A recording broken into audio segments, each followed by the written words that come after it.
Gibran tidak pernah menyelesaikan pendidikannya di UTS Insert.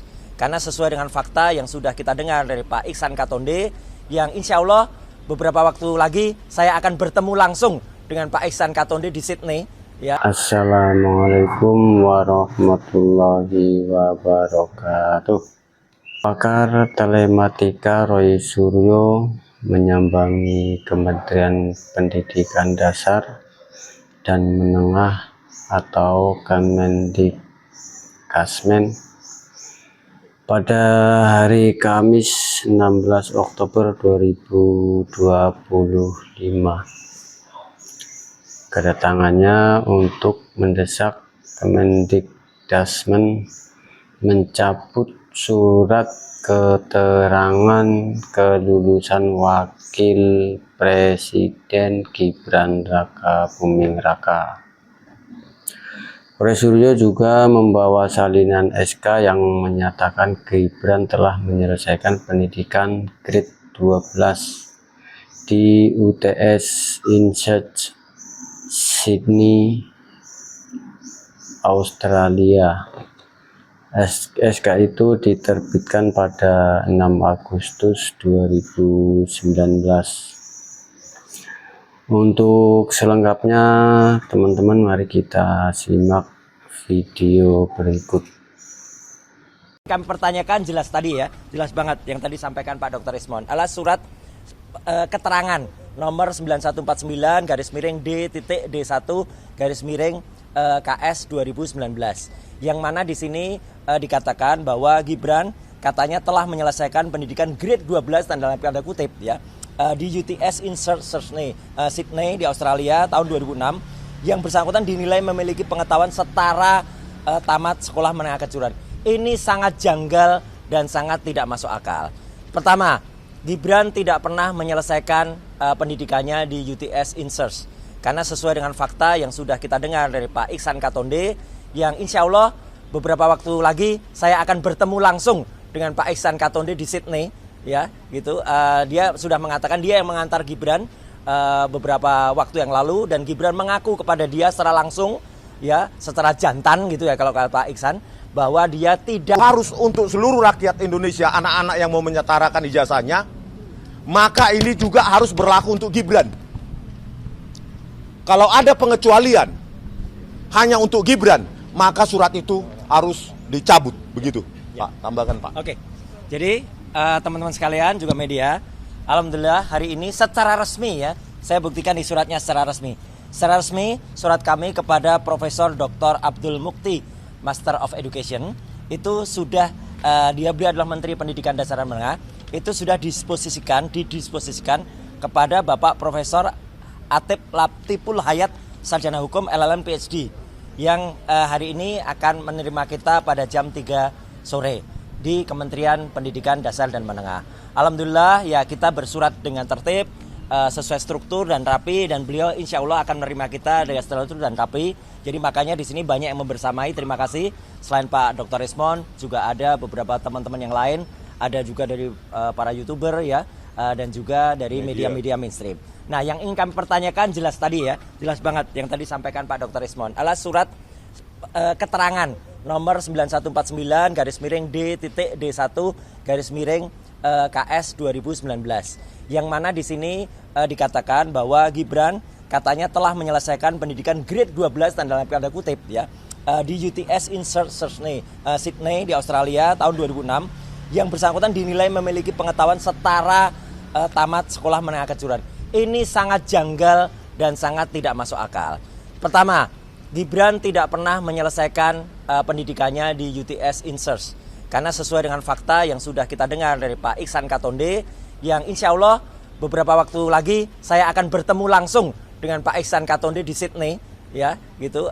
Dia sudah mengatakan dia yang mengantar Gibran beberapa waktu yang lalu, dan Gibran mengaku kepada dia secara langsung, ya, secara jantan gitu ya kalau kata Pak Iksan, bahwa dia tidak selesai di Insert itu, dan Insert itu bukan pendidikan formal, kata Dr. Ismon tadi benar sekali. Insert itu hanya setara dengan kursus, setara dengan matrikulasi, setara dengan pathway. Paling lama tuh 8 sampai 12 bulan dan Gibran itu hanya 6 bulan saja tidak selesai. Nah tadi dalam syarat-syarat yang sudah bisa kita akses pada repositori yang ditunjukkan oleh Pak Dr. Rismond tadi, jelas betul syaratnya adalah ada rapor 3 tahun, kemudian lulus SMA ya, setara dengan SMA. Padahal Gibran tuh kalau mengikuti pendidikannya yang ada di sini, yang dia tulis, itu hanya mengikuti Orchard Park Secondary School. Orchard Park Secondary School itu bukan SMA. Orchard Park Secondary School itu SMP++. Ini adalah SMP 3 tahun plus 1 tahun. Itu lulusnya hanya bisa dapat sertifikat yang namanya O-Level. O-Level itu ordinary level. Tidak bisa langsung masuk perguruan tinggi kalau normal. Ya, dia harus menempuh pendidikan lagi untuk advance ya, namanya A-Level atau advance level. Dan kalau sekarang dikatakan, toh dia sudah punya katanya MDAS lulus. MDAS itu institusi swasta. Sekali lagi, institusi swasta tidak berhak memberikan sertifikat secara langsung.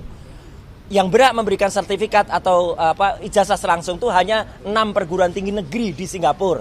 Ya, ada misalnya perguruan yang namanya University of National Singapore, kemudian Nanyang Technology University dan lain sebagainya. Ya, Gibran tidak sekolah di situ. Gibran sekolah di MDS yang merupakan sekolah ranking ke-46 dari 55 universitas.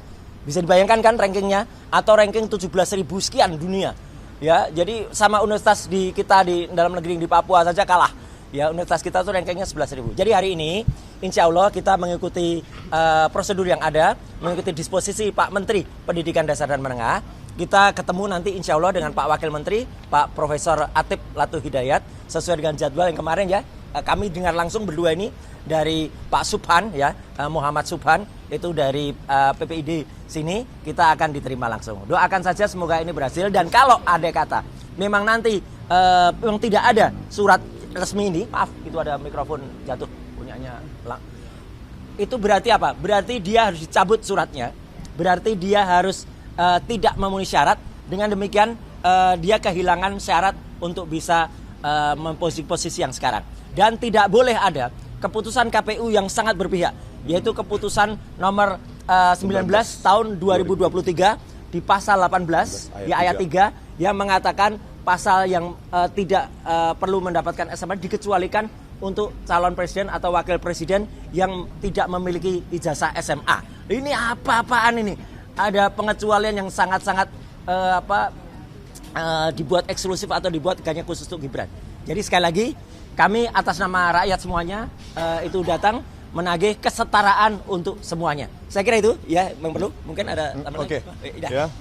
Jadi tadi itu ya, kita sudah dikibulin oleh lembaga negara ya. Pertama, Mahkamah Konstitusi ya mengotak-atik usia syarat usia minimum ya seharusnya 40 tahun, tapi oleh Mahkamah Konstitusi itu dibuat koma ya. Undang-undang pemilu kita dengan enteng diubah syarat minimumnya, Undang-Undang nomor 7 tahun 2017 pasal 169 huruf Q. Huruf Q ya, usianya itu, ya kan? Nah, itu sudah diotak-atik. Begitu juga lembaga yang namanya Ditjendikdasmen sudah juga mengotak-atik syarat penyetaran ijazah harus 10 item. Ternyata Gibran tidak memiliki 4 item setidaknya, yaitu raport 3 tahun, ijazah yang mau disetarakan tidak ada, apalagi kurikulum maupun transkrip nilai. Itu juga dilakukan oleh lembaga yang dibiayai rakyat namanya Ditjendikdasmen. Begitu juga dengan KPU ya, tadi ya peraturan KPU nomor 19 2023 pasal 18 ayat 3 ya. Jadi syarat tanda tamat lulus dari SMA luar negeri dikecualikan untuk capres dan cawapres. Itu kan hanya untuk Gibran itu. Tahun 2023. Ya, jadi para kalian yang ahli hukum, bisa nggak ini di PT UN kan itu? Ya. Peraturan KPU nomor 19 tahun 2023 ayat 18 pasal 18 ayat 3 itu. Coba perhatikan. Masa calon sementara ya untuk pekerjaan yang gaji UMR saja ya, syaratnya jauh lebih ketat untuk capres dan cawapres. Harus punya ijazah asli SMA, ijazah. Ya. Coba kalian semua yang kerja ya, mendaftar ke Bang Refli Harun pun butuh jasa SMA kan? Ya, untuk konten kreator. Masa kita sebagai calon wakil presiden dikecualikan syarat tanda tamat lulus SMA luar negeri? hanya karena Gibran nggak punya ijazah SMA luar negeri atau SMK. Jadi semua produk dari lembaga-lembaga negara kita ya menghamba pada kebutuhan keluarga Jokowi. Itu yang tidak adil. Karena kita menganut sila kelima, keadilan sosial bagi seluruh rakyat Indonesia. Oke, tambahkan ada lagi? Ya, kalau dari saya Tengah. Kalau dari saya sebagai jurnalis ya, kita sudah bosan tiba-tiba mendapatkan peraturan-peraturan yang aneh seperti ini, dan seharusnya KPU terang-terangan saja, tidak usah menutup-nutupi lagi. Kemarin KPU RI sudah mencabut satu peraturan. Saya memberi saran sebagai insan pers untuk mencabut lagi peraturan yang ini. Toh ini hanya peraturan KPU, daripada diperpanjang ke PT UN, ke MK, ke MA atau kemana-mana, lebih baik dicabut aja langsung supaya langsung clear outcome dari permasalahan ini. Dan apabila tidak, berarti KPU sendiri yang ingin negara ini gaduh. Seperti Termul ingin negara ini gaduh, KPU juga ingin negara ini gaduh. Dan kita harap Bapak Wakil Menteri, yang saya tahu ini dia dapatkan dari jabatan politik bukan jabatan karir, semoga beliau bisa menjelaskan dan mengerti apa yang dia mau jelaskan. Dan apabila dia tidak bisa menjelaskan, semoga dia bisa memanggil Pak Sutanto. Pak Sutanto ini yang harusnya bertanggung jawab loh atas segala kericuhan ini. Jadi tolong Pak Sutanto yang sekarang masih menjabat di sini juga, tolong jantanlah dan muncullah di depan masyarakat dan jelaskan apa yang Anda lakukan di tahun berapa Pak? 2019. Oke. Segitu saja dari yang saya. terakhir ya, sebelum kita masuk ya, kita tidak mau diracuni. Ya, kita tidak mau diracuni dengan aturan-aturan semacam ini. Semacam kita tidak mau diracuni dengan larutan yang meracuni kita. Apa larutan meracuni kita? Asam sulfat. Asam sulfat singkatannya apa? Samsul. Nah, ini. Kita tidak mau diracuni oleh Samsul. Nah, Samsul adalah asam sulfat. Ya, oke, sekian, terima kasih. Agak elektronik ya. Ada elektronik ini. Agak elektronik ya tokonya. Apa? Samsul. Suratnya silakan. Ya. Ini. Oke. Oh, surat kami ya ini. Ya ini. Sebelumnya. Ya.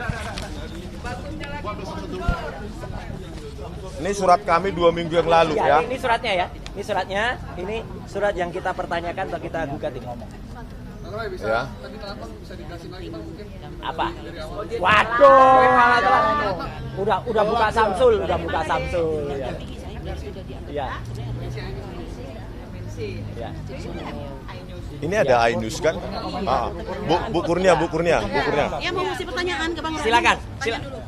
Apa, Mbak? Ini yang mau ditanyakan ini kan surat Ya, keterangan. betul. Ini selain surat keterangan apa aja?